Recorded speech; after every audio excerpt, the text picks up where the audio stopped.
Hi everyone, and happy 2026 to everyone who actually has been watching the channel since I started the channel from the beginning. Um, it's been great as well to keep an eye on everything that's been going on in our country. And a lot has been going on in our country. Our country is being absolutely destroyed every moment of the week. And every day of the week, Irish people suffer at the hands of foreign interests that don't share our values, don't share our Irish values. Our Irish values are meant to be cherished, and no one can do that but ourselves.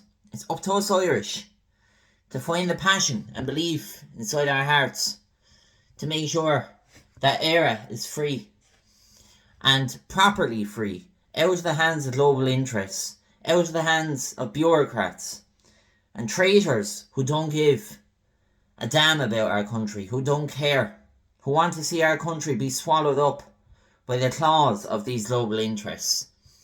And I just want to go on to the topic of the housing crisis in Ireland, because it's absolutely insane what's going on in our country. Absolutely insane.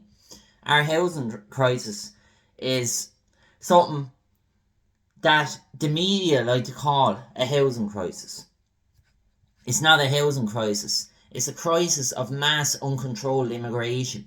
It's immigration, and legal and illegal immigration. Both are destroying our country as we know it. You see, we have Indians coming in every week, every month, and every day.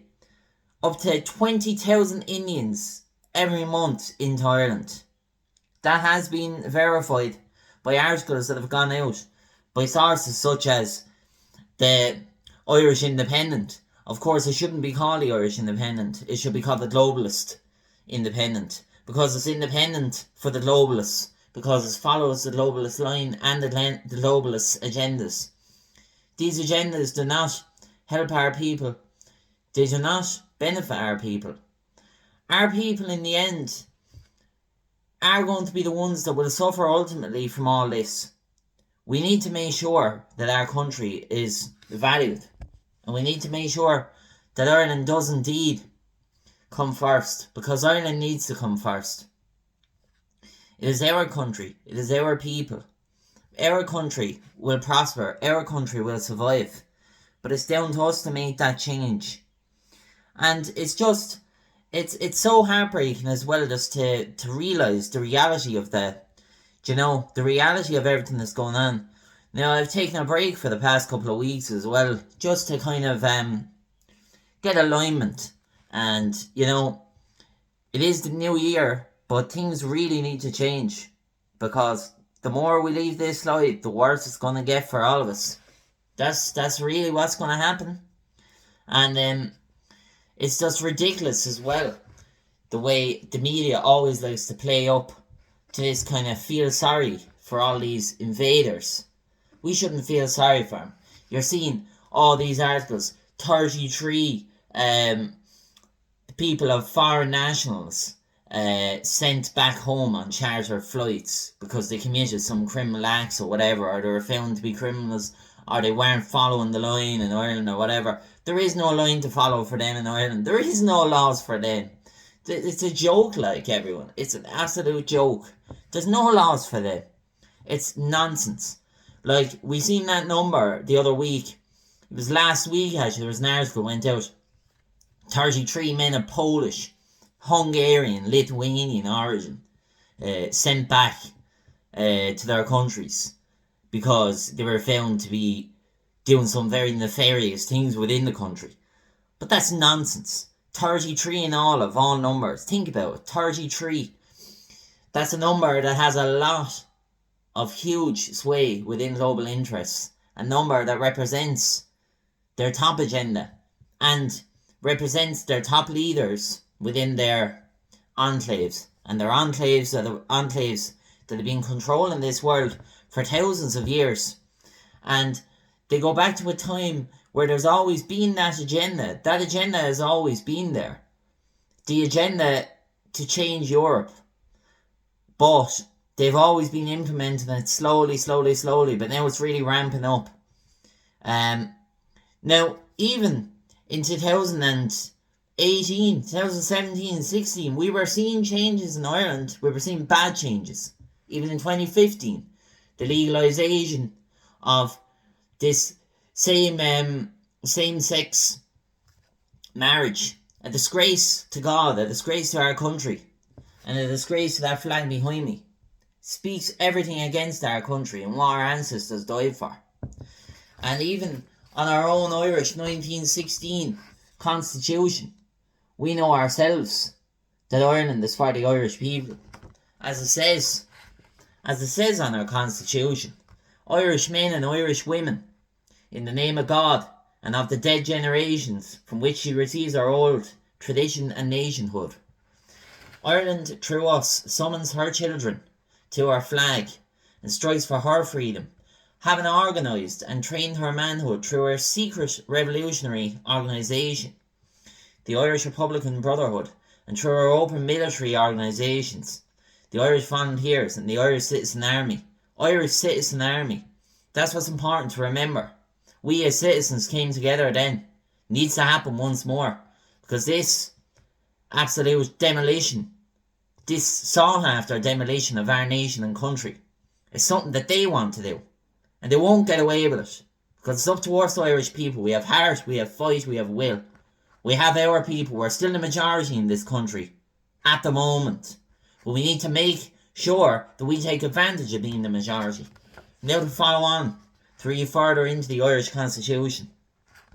Now, as I left off, her secret revolutionary organisation, the Irish Republican Brotherhood, and through her open military organisations, the Irish Volunteers and the Irish Citizen Army, having patiently perfected her discipline, having resolutely waited for the right moment to reveal itself, that she now seizes that moment, and supported by her exiled children in America and by gallant allies in Europe, but relying in the first on her own strength, she strikes in full confidence of victory.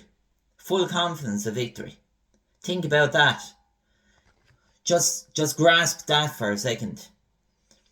There was full confidence. We declare the right of the people of Ireland, the ownership of Ireland. The right of the people of Ireland. Now the people of Ireland are not third worlders, remember that. They're us.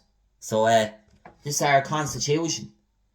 Maybe lefties and libtards maybe might take a read of it because they hate it so much they burn it. They would. They hate it so much they burn it. They throw it in the fire. Anyway. We declare the right of the people to the ownership of Ireland and to the unfettered control of Irish destinies, to be sovereign and indefeasible.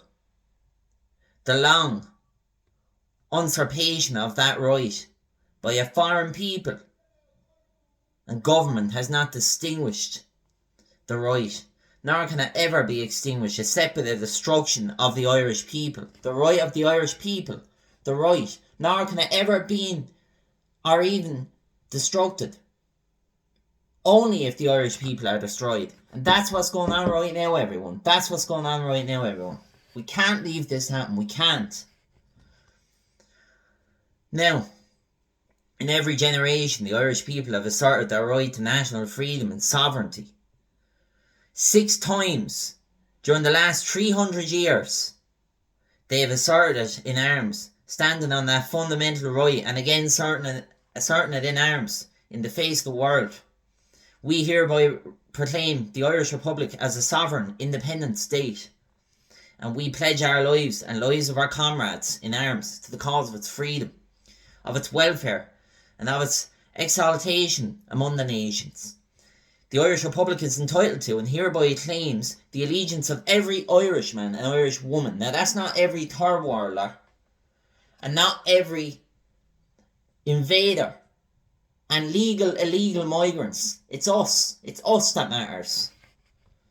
Now, and we pledge our lives and lives of our comrades for the cause of this freedom, right?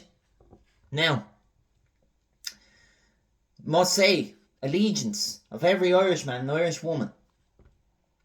The Republic guarantees religious and civil liberty, equal rights, equal opportunity to all its citizens, and declares its resolve to pursue the happiness. Now, the citizens meant the Irish citizens. That's what it meant.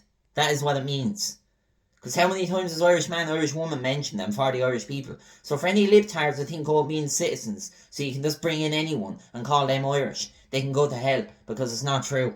Nonsense. Read it properly. You know what I mean?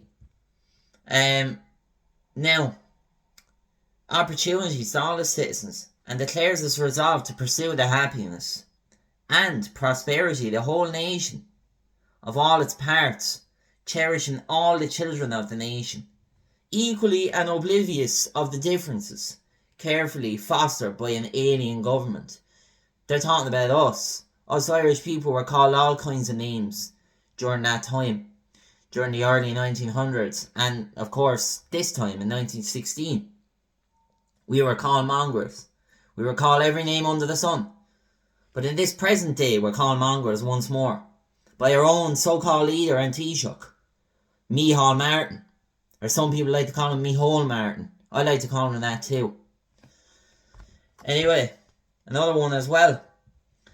It's just want to go in further into this, because this is important to actually read this Irish Republic and the Constitution of the nation properly.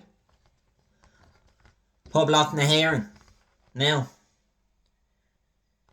it is based, what we must say is that we must be oblivious to an alien government. Now, we have an alien government at this moment. Now, which have divided the minority from the majority in the past, until our arms have brought the opportune moment for the establishment of a permanent national government. National government. Think about that. Go into it, you know what I mean? Have a thought on what that actually means, a national government, and what they actually meant by that when they wrote it. Representatives of the whole people of Ireland and elected by the suffrages of all our men and women. The provisional government hereby constituted will administer the civil and military affairs of the Republic in trust for the people. We place the cause of the Irish Republic under the protection of the Most High God, whose blessing we invoke upon our arms, and we pray that no one serves that cause will dishonour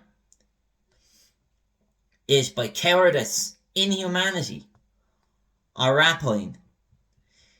In this supreme hour, the Irish nation must, by its valour and discipline, by the readiness of its children to sacrifice themselves for the common good, the children of this nation, which means anyone of any age. We're all children of the nation under God. We're all God's children.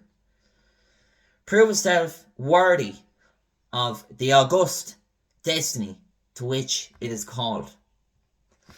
Now, Poblacht na Héireann, the provisional government of the Irish Republic, to the people of Ireland. Now, great men. We had Clark, we had McDermott, we had Kind, we had Connolly, we had MacDonagh, we had Plunkett, we had Pearse. These are men that can be relinquished. These are men whose spirits shall never die. These are men who made sure that we had the platform for what we need to do this present moment in time. It's important to save our nation, to save our country, to save Ireland. We need to make sure our Irish are looked after. We need to make sure our Irish are put in the houses that all these foreign invaders live it up in and laugh. And they laugh and they scoff at our people. And they don't care about our people. They don't give a damn. They don't have any love for this nation. They come into this nation and all they do is talk about back home.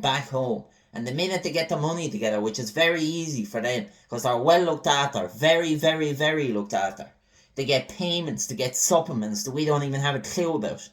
Huge, huge payments from the traitorous revenue department and the social welfare of Ireland. Traitorous workers in there.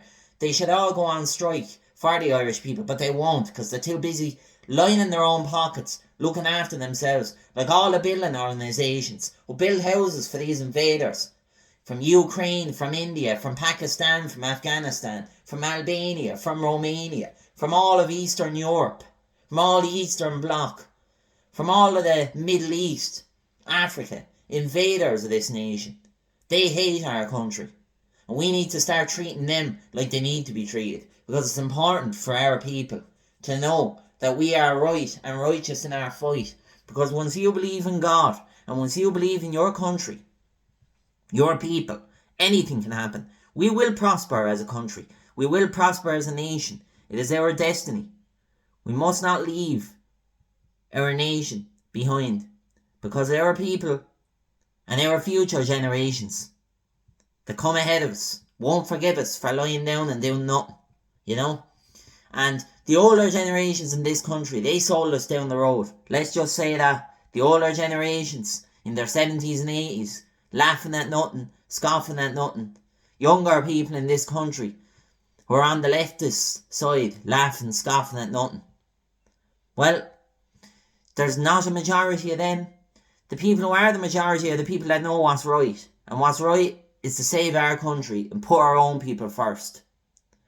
It's what's right. Aaron Gabra.